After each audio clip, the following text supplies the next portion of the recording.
Hello, my name is Gary Bradford, and I'd like to extend my thanks to the Yuba Chamber of Commerce and to the Appeal Democrat for hosting the candidate forum this evening, and also to all of you for attending. For the last 11 years, I've been honored to call Yuba County my home. It's an amazing place to raise a family and has much to offer, including great schools, outdoor recreation, and plenty of open space, all of which are enhanced by our strong and vibrant agricultural industry and plentiful water supply, which we must protect. While Yuba County has much to offer families, without a strong economy, the essential public services that protect our quality of life are at risk. Unfortunately, too many Yuba County residents, myself included, earn and spend their money outside of Yuba County, at least earn. Let me speak plainly and directly about what I believe is our community's greatest challenge. We need quality jobs and economic growth. In order to accomplish this, I believe we need new representation from District 4 on the Board of Supervisors. We need to diversify our economy. Our land use policies should be inviting to employers specializing in manufacturing, commercial uses, and light industrial jobs, so that businesses that look to expand or new ones that look to relocate, Yuba County will be their first choice. We need to make it easier and faster for every employer to create jobs. I look forward to partnering with Yuba County's business community, our job creators, and other local government agencies to grow our local economy and protect our quality of life. I welcome the opportunity this evening to introduce you to why I should be your choice for District 4 Supervisor. Roger Otley, you have up to 90 seconds. Thank you, Ron. First of all, thank you very much for hosting the debate tonight. And in my 7 years in office, I've tried to accomplish 3 goals. One, to follow the desires of a majority of the residents in my district. 2, to consider the pros and cons of each issue and how it impacts Yuba County. And 3, to improve Yuba County for the benefit of all of our residents. I believe that I've worked hard to fulfill all of those goals. Around 80% of District 4 opposed Magnolia Ranch, and the Wheeling area opposed Magnolia Ranch ever since I was first elected. As a result, I have followed my constituents' desires and opposed Magnolia Ranch ever since that time. When it came to the issue of marijuana growers, I listened to growers and non-growers. Under the original marijuana ordinance, growers promised to police themselves. When that didn't happen and Yuba County was being overrun by people moving here just to grow marijuana, a new ordinance with stricter limits was developed. I'm still working on improving Yuba County for everyone's benefit. I have helped the Yuba County Water Agency to start to work its way through the complicated process of taking control of the Colgate Powerhouse, and specifically the revenue it will generate. However, along with that revenue comes the responsibility and the cost of operating, maintaining, and repairing the powerhouse. Thank you. And Steve, you've got the first question would be for Roger Otley. Thanks. Same question I've asked all of the candidates. In your opinion, what are the 2 biggest problems in your district? What will you do to solve those problems? I think in the 4th district, the 2 biggest problems are lack of jobs and a lack of infrastructure. Unfortunately, with both of them, I'm not sure how much I can do in terms of forcing companies to locate here and offer those jobs. I think as a county supervisor, I can work towards trying to make sure that the fees, costs, processes that those employers are going to face are as easy and streamlined as possible so they can get themselves established as easily as possible. As for the infrastructure, it's just a question of going out and trying to find the grants or money for putting that in.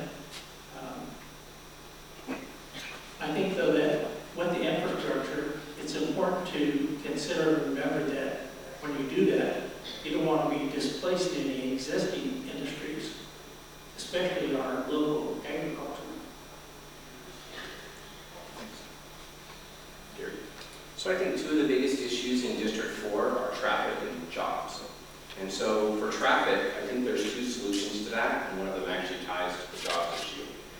If we create more good-paying jobs here in Yuba County, less people will have to commute through Wheatland, which is the biggest problem with traffic in District 4. Less people will have to commute through Wheatland to earn their money in Placer County. Second, we need to we need to increase we need funding to build the Wheatland bypass, right? So one way to do that is through developer fees and through increased tax revenues, which also come from jobs. And the jobs issue, I believe, lower fees for people who are building, and also making regulations as streamlined as possible. Gary, how do you stand on the casino issue? What should supervisors be doing? And would you like the original MOU to be renegotiated since it's more than a decade old? So I'm very supportive of the Enterprise Rancheria Casino project. I believe that the economic benefits of that project are tremendous, including, I believe it's 1,300 direct and 655 indirect jobs during the construction phase, 1,933 direct and 429 indirect jobs during the operational phase. So that's almost 2,000 jobs. That's something I've already said I think is a big issue here in Yuba County, and particularly in the 4th District. In addition to that, the casino would provide $5 million to the county general fund. Given the amount of the general fund that the supervisors actually have authority to manipulate and assign and divvy up, it's $28.8 million. So that's actually a 17% increase that can do a lot for our county. What about renegotiating the MOU? So, I believe that was negotiated in good faith, and I'm fine with the MOU as it is. Okay, Roger? You're asking, your question was, how do I feel about the casino? Yeah, basically, how do you stand on the casino issue? What should supervisors be doing at this point, and would you like to see the original MOU renegotiated? When I was first elected in 2008, over 60% of my district opposed the casino. And so when the district was redrawn in 2011, it resulted in probably the district being more 50-50. And so as a result, I started out opposing the casino, and with the district remaining 50-50, it doesn't really change that. And so, I've been opposed to the casino because that's what my district did. In terms of what the supervisors can do now, it really is up to the courts, the Bureau of Indian Affairs, as to whether that was for or not. And the MOU, that was done in 2002, so it's almost 14 years old now. And the biggest problem I have with that is that that MOU has no end date to it. So if conditions change dramatically, you still can't do anything about it because you're not going to renegotiate it.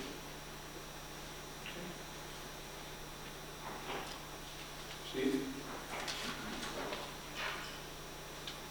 In recent months, there have been several shootings in Yuba Sutter.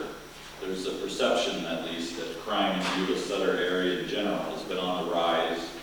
There's specifically concern over gang activity. What's your plan to combat violent crime?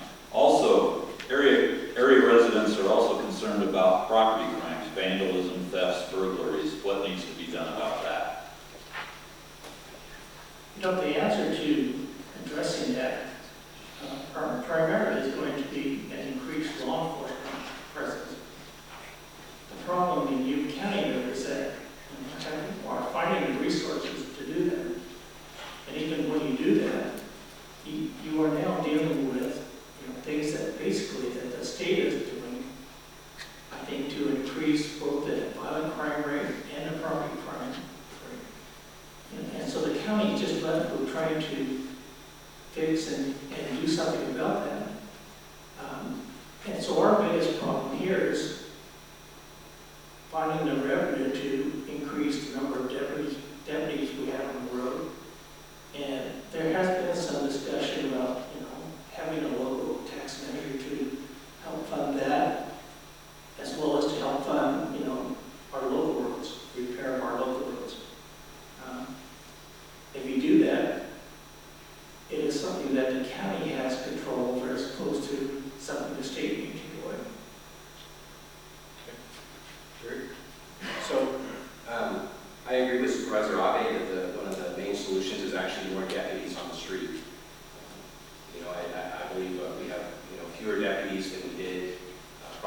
the budget being hit, the downturn in the economy.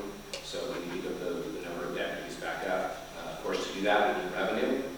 One way that could help with that, $5 million for enterprise rancheria, that would go a long way to providing for some additional deputies. And also, more businesses and homes paying more property taxes, and more local businesses that people can be spending their money at, generating sales tax revenue. So that's what I think we need to do to get more deputies on the street to combat the crime issue. Okay. Gary, our unemployment rates frequently come in well above the state average. The U6, which takes into account people who quit working and have basically become discouraged, probably stands around 13%. Is that a problem inherent to an ag economy and unsolvable? Or do you have ideas on how to bring local unemployment down and average household incomes up? So I don't think that's inherent in a rural ag county like Yuba at all. It doesn't need to be that way. I think we need more good paying jobs. We have qualified residents here. I live in Plymouth Lake. Lots of residents in Plymouth Lake commute to Placer County and Sacramento County for good paying professional jobs.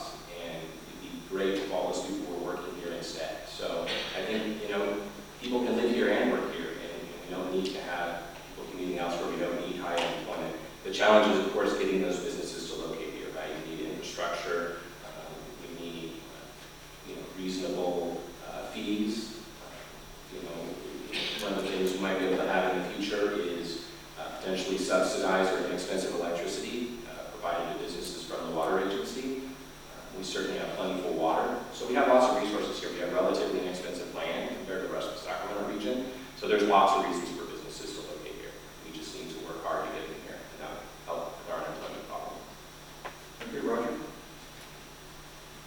With that unemployment rate that high, I think that is inherent with any kind of agricultural area. The problem with bringing other industries and businesses here is, unless you have a need or a demand for their services, they're not going to come here. And so one of the big, demands for an industry that would provide those kind of jobs is going to be from serving, the needs of field air force. And so I think that's going to be where the community needs to focus its efforts on trying to bring some of those industries to our area. Okay. We've had a few questions submitted about Magnolia Ranch, and if you don't mind, I'd like to ask a question, give them a minute, and then ask a second question. Sure. So here's a question that's probably from a Magnolia Ranch opponent. Last year, Magnolia Ranch polarized the Yuba County community. Polling indicated 70% of residents were opposed to Magnolia Ranch specific land, and yet certain supervisors remain committed to the project. If something you feel strongly about is met with such strong community opposition, and you're unable to change the consensus of the community, what will your course of action be? Well, I think it's, based on what I've done in the past, it's real clear what I would do. From the time I was elected, it was real clear to me that people in the Wheeler area anyway were opposed to that.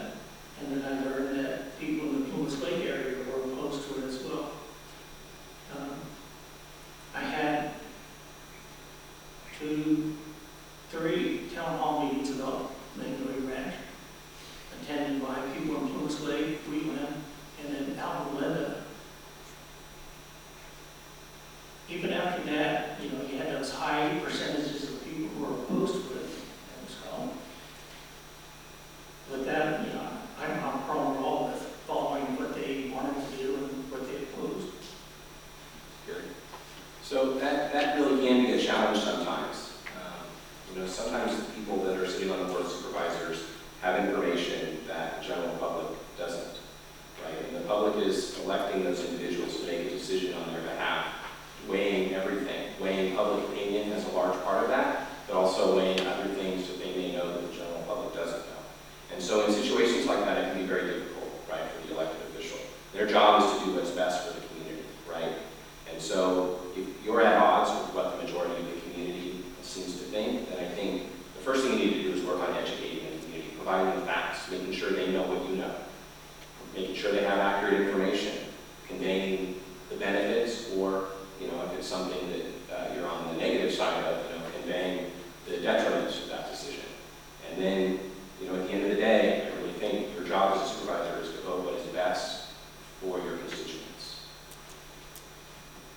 Thanks. Second part is just talk to us a little bit in general about not just Magnolia Ranch, but about development in the county in general. And should all development be decided by popular vote? We're starting with you, Roger.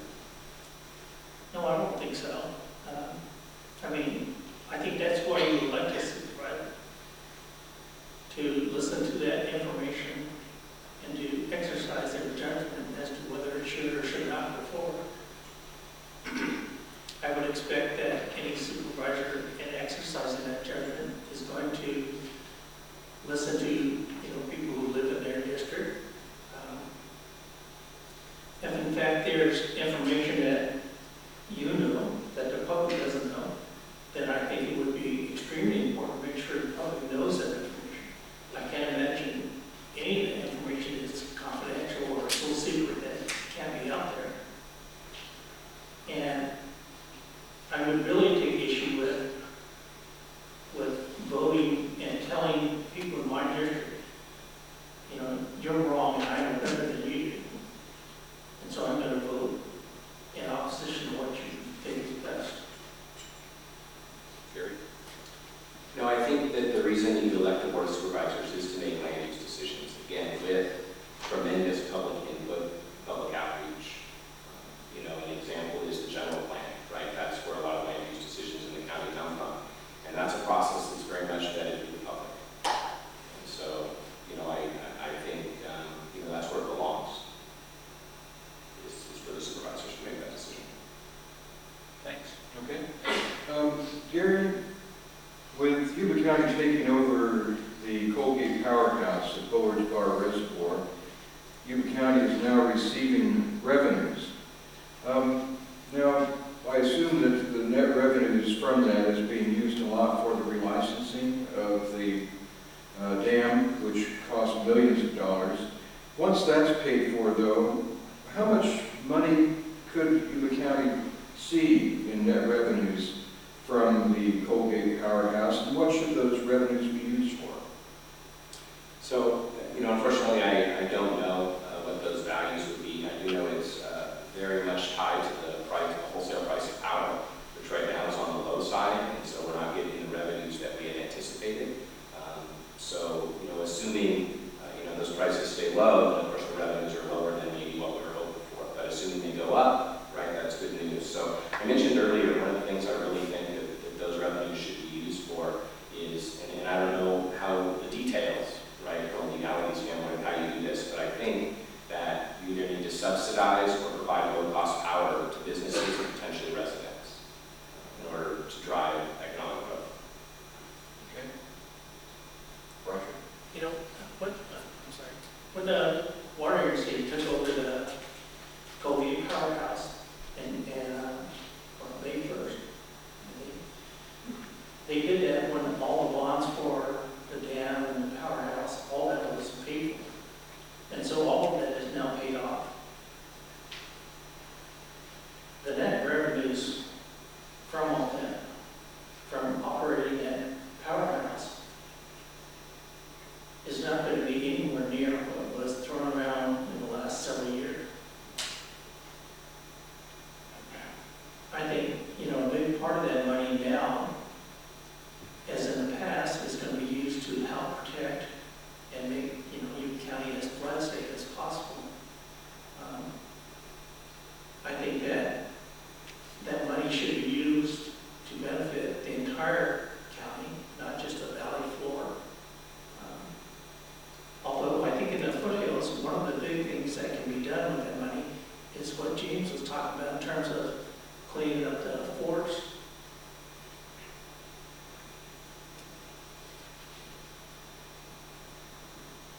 Homelessness has become quite an issue here. Marysville and Yuba County are dealing with the problem in a number of ways.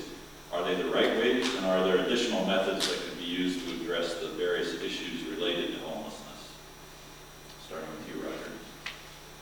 I think our county administrator, Mr. Bendorf, has done a tremendous job dealing with the issue so far. I think he has done, some really good work in terms of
Gary, according to the Agency on Aging Area 4, nearly 20,000 older adults in Yuba and Sutter counties are facing the threat of hunger.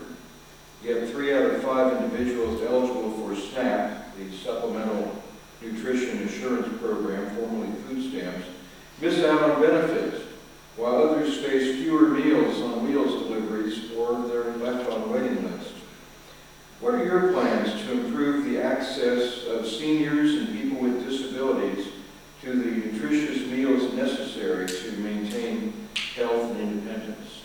So I think the key there is to work with nonprofit organizations in the community that's their mission. And I think one of the biggest roles that government can have, similar to potentially like we did with 14 Forward, is we can do a leadership and a collaborative role related to that. And I think we can also be very instrumental in the notification process, right? And so making sure people know the benefits are available and where to get them and when to get them, those kinds of things. I think that's something the county could definitely do. And then, like I said, really do the kind of the coordination between the nonprofits that are helping people get to a point where they can receive those benefits. Roger? One of the things that I would like to see explored is maybe having the school districts provide some of those meals on wheels. With all the school districts and all the schools located throughout the county, they could serve, just seniors in their area. And I think that schools are running at least 10 months out of the year now, Monday through Friday, except for holiday, just like the meals program does. And I would encourage some type of collaboration between the meals program and the school district, because I'm sure the school district has to comply with similar types of nutritional requirements. And so that I think that may be a benefit to both of them.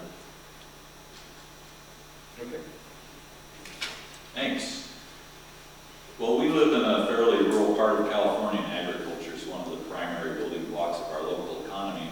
Yet you'll represent both farm interests and constituents who have very little to do with farming. How do you handle potential conflicts between rural and urban interests? Roger? I think that the solution to those kind of conflicts is a matter of having both of them sit down and talking about, this is the impact what you're doing has on me. So that both of them can understand where the other one is coming from. And while, neither one of them may be in total agreement and certainly may not like what the other one is doing, at least if they have an understanding of why something is happening, maybe then some of that conflict will be lessened, and people can understand, why something is happening, why it's bothering somebody so much, and maybe they can find a different way of doing something.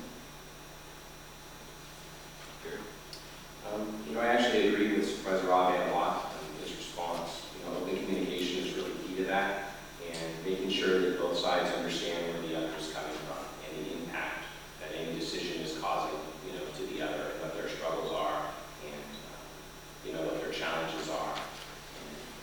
And I really think that's the key. You have to represent both, right? You do, and you have to make decisions that take care of both sets of constituents. Okay.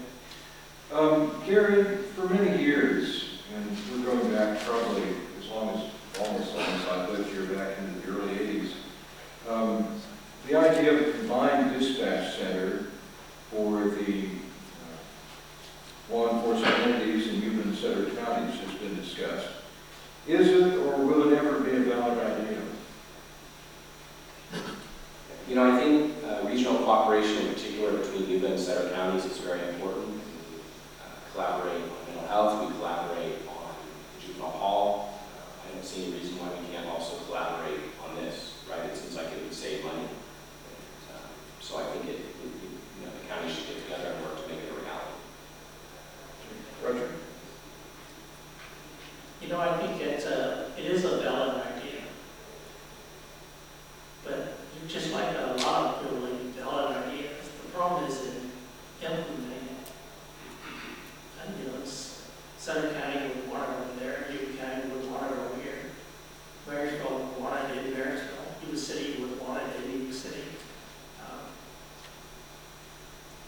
some point in the future, all 4 agencies are going to realize that with the amount of revenue we have available to us, one of the important ways and really valid ways of saving money and spending it more efficiently and effectively is by regionalizing that dispatch. And I would hope that, somewhere down the road, in the not too distant future, enough common sense prevails that they'll do it.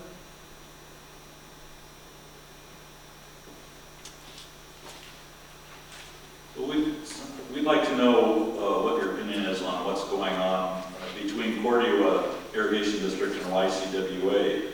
We have lawsuits happening. Charlie Matthews is pushing an initiative that would redistribute revenues. What's your take on the situation? Well, sitting on the board of the water agency itself, I have kind of a biased viewpoint towards it, but I think that comes from a lack of understanding or misunderstanding, and probably on both sides. But from my point of view, from where I sit, I think that maybe comes from Corliss side. I don't necessarily believe that it comes from the Corliss landowners. I think a lot of times they have either not received or not heard all of the information, and so what they have heard may only be part or half of the story. Gary? So I'll touch on my opinion maybe on the Groundwater Fairness Act a little bit. So I think it's a very complex issue, and it touches on the questions of what's legal, what's ethical, and what is fair. One thing's clear to me is that the water in Yuba County is an important community resource, and we must work together to protect it. I've spoken to the proponents of this measure, and they make a very compelling case. The community should share in its profits if it's sold to a buyer outside of Yuba County. Giving a share of those profits to water districts and taxpayers makes sense. As an OPED board member, I can think of many ways the public would have benefited from roughly $1.3 million the measure would have provided the district last year. However, is taking and redistributing these profits legal? Is it ethical? What would be the impact of the Yuba County Water Agency? So, I think those questions still need to be answered. I think there's tremendous public benefit, but we have to be careful with what we do. And personally, I'm still, since it's so complex, talking to both sides and working through that. Thanks. Start with Gary. How judicious is Yuba County currently in managing their discretionary dollars? I know discretionary dollars are a small part of their budget. I think that Yuba County does a really good job from being fiscally responsible. I think they work hard to make sure that money is spent, it's saved, and, they're not spending, more than they take in. In recent years they've had to use a little bit of reserve, but, certainly I don't think there's any out of control spending like what happens at the state. So I would say, Yuba County does a great job. Roger. Well, first of all, thank you Gary for that. And I would tell you that discretionary funding is the most difficult part of that whole budget. I think all of the supervisors struggle with the fact that our sheriff's department doesn't have enough resources really to do what people would like to see them do. And at the same time, there's not funding into providing money for the probation department, the DA's office, all of our public service agencies. And so I think the county has done a very good job with managing the monies they have had. I just wish we had more of it to spend.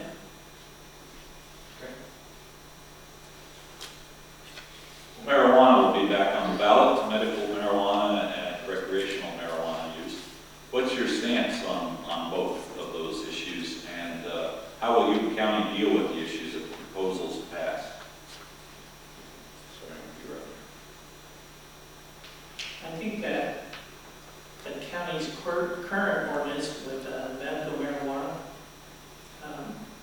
needs to play out more. Our current ordinance, provides for growers to register and so forth. I think in the last year we only had 1 or 2 people actually register though. And so when I've had people tell me that if you do something, they'll register and comply with all stuff, I look at that and think, well, they don't do it with what we have now. And I don't agree with this Prop 64's intent and what they plan to do. I think that it's going to be basically similar to what happened in 1996 when they passed Prop 215. We're going to have this uncontrolled, industry going out there that we're now going to be trying to gain control of. And so that's why we're opposed to that. So I've heard many stories of how medical cannabis benefits those in our community. I support Yuba County patients having access to medical cannabis, both via commercial dispensaries and by growing it themselves. However, I believe cultivation and access must be tightly regulated, taxed, and done in a way to minimize the impacts to neighbors, residents, and the environment. I'm opposed to outdoor cultivation if done. I'm not opposed to outdoor cultivation if it's done in appropriate areas of the county and in appropriate quantities. I believe the current ordinance needs some major revision, and I support many of the concepts that are in Measure E, but I believe the best approach is for the Board of Supervisors to sit down with the community and come up with a new ordinance which balances access and enforcement while minimizing negative impact to the neighbors and the environment. Okay, Gary, let's talk about Beale Air Force Base.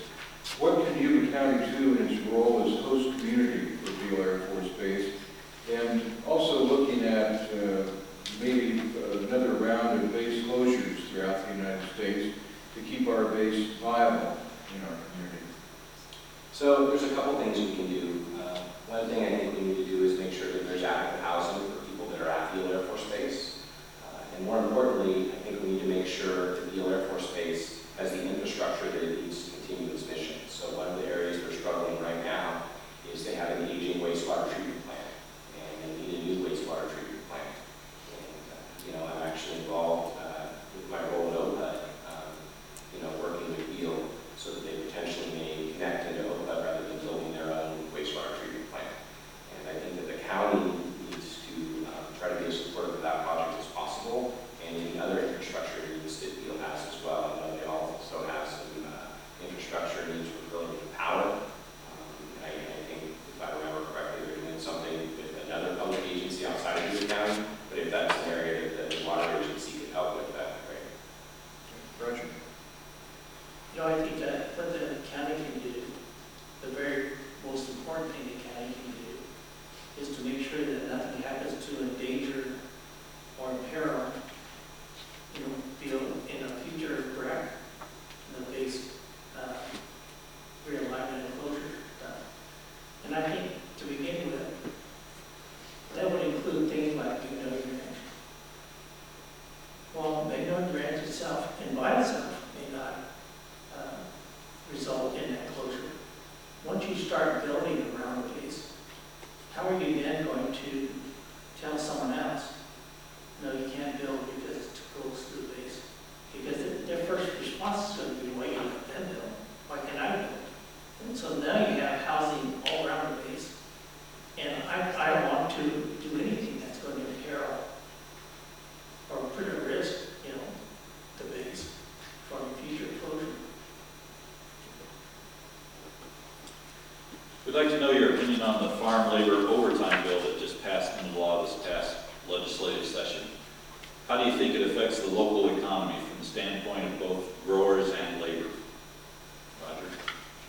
I would agree with Assemblyman Gallagher when he spoke about it. I think that in our area, having grown up on farms and worked up there, you do spend a lot of time at different times of the year. But I think that's because of what agriculture is and the unique nature of agriculture. It's not like a regular business where they can schedule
transit as it relates to services in the 4th District? I think that service could be greatly improved in the 1st District, or 4th District, excuse me, as far as regular bus service. I'm not as familiar with the bus service in Wheatland, but I think it's almost non-existent, and the bus service in Lewis Lake is non-existent. And I've actually heard from constituents who, wish that there was regular bus service from Lewis Lake into the Marysville, Yuba City area. I think that they do an amazing job with their commuter service, although again, it doesn't help people in Wheatland or even in Lewis Lake headed to Placer County down Highway 65. So that might be a potential option in the future as well that should be investigated. Roger? Right now, Hatteras bus service ends there on Gowan Road. What I would like to see them do is, the commuter buses that go down to Sacramento, after they have dropped off people from in Sacramento or returning, I don't know why they can't then stop there at the Park and Ride or even in stops along River Oaksville and pick people up there and bring them into Maryville for the different bus routes. And then in the afternoon, when they're driving down to Sacramento, why they can't pick people up here to go back to Lewis Lake. Because one of the big problems is a number of people out in Lewis Lake, would like to have that transportation to Yuba College. The bus service to Wheatland right now is only on Tuesday and Thursdays. And talking to Keith Martin, the reason for that obviously is that they just don't feel the demand is enough to justify the expense of doing so. And so I would just like them to relook at that. Okay, we have time for one more question. Steve? Oh my gosh. Well, it's an important one. We'd like your assessment of how safe we are from flooding nowadays and what still needs to be done. Roger? Well, Trilla likes to say that we have the best levees in the state right now. And I don't think I would argue with him about that. And so but that's just only in the southern part of the county. I think in District 10, they still have real issues. And unfortunately for them, they don't have the ability or the resources to do the work necessary to bring those levees up to higher standard. I think that will be something that the water agency will help and benefit the county as a whole in developing, so that more that can be done for the entire county, not just the South County, but what they've also been doing with Marysville in terms of helping to fund and pay Marysville's share of the matching funds for the green levy work. Thanks. Gary? So I think we absolutely have some of the best levees in the state in the urban areas of the county, but I think it's important to understand that there's still levees. And I often tell my neighbors that when they're contemplating whether or not to get flood insurance, right? They may be designed to the best standards, they may be constructed well, but they can still fail, and they can still potentially be overtopped if the storm was large enough. So, I believe the risk is low, but I believe the risk is still there, and I believe flood insurance is important. I think there's also still some work to do, right? I think we have some work in the gold fields, as was mentioned, in rural areas of the county, and I do agree that the water agency is a great partner to help accomplish that. Okay, before we go on to our closing statements, and when we do, we'll start with Roger Abbey. Our next and final forums will be on Monday evening, this coming Monday evening, October 17th, featuring the 3 candidates for Marysville Mayor and the 5 candidates for the City Council. And that event will begin at 6 o'clock Monday in the Marysville City Hall Council Chambers. So those of you who are Marysville residents, we hope to see you Monday evening at 6. Up to 90 seconds, Roger, for some closing remarks. Thank you, Bob. I've lived in Yuba County for almost my whole life. My wife and I both graduated from Wheaton High School. All 3 of our sons have graduated from Wheaton High School. Our oldest grandson is currently in kindergarten in Wheaton Elementary, and my wife and I have a deep, strong bond with Yuba County. Not just with the 4th District, but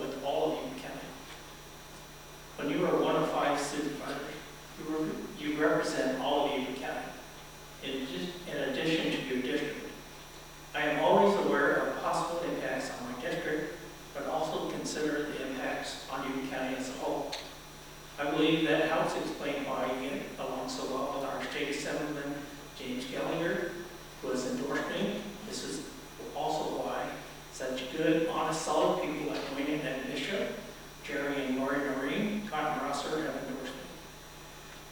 That is why we, the city council members Bob Coe, Joe Henderson, Rick West, and Lisa McIntosh have endorsed me. And that is why Recreation District 784 Director Rick Brown and David Gothrow endorsed me in May, and Director Sauer Atwell has contributed to our campaign. I believe that I've done a good job as a 4th District Supervisor, and I'm asking for your vote so that I can continue serving as your District Supervisor. Thank you. Gary? As your county supervisor, I will work with both community and business leaders to protect what we all love about Yuba County. And I will be among the first to reject what stands as barriers to protecting our quality of life. If elected, it will be my mission to attract new jobs and encourage economic growth by revitalizing Yuba County's economy by streamlining regulations, supporting small businesses and promoting job growth, protecting our agricultural economy and water, protect Beal by standing with Beal, our county's top employer and a source of local pride, support the public-private partnerships that will keep the base fully operational, and oppose any development that threatens the future of the base. I will also promote government transparency and accountability by remaining personally accountable to my constituents, maintaining an open-door policy, and serving as a watchdog of your tax dollars, and creating a more transparent and accessible local government. Working together, I'm confident that we can accomplish much. I thank you again for the opportunity to speak to you this evening, and I hope I've earned your support.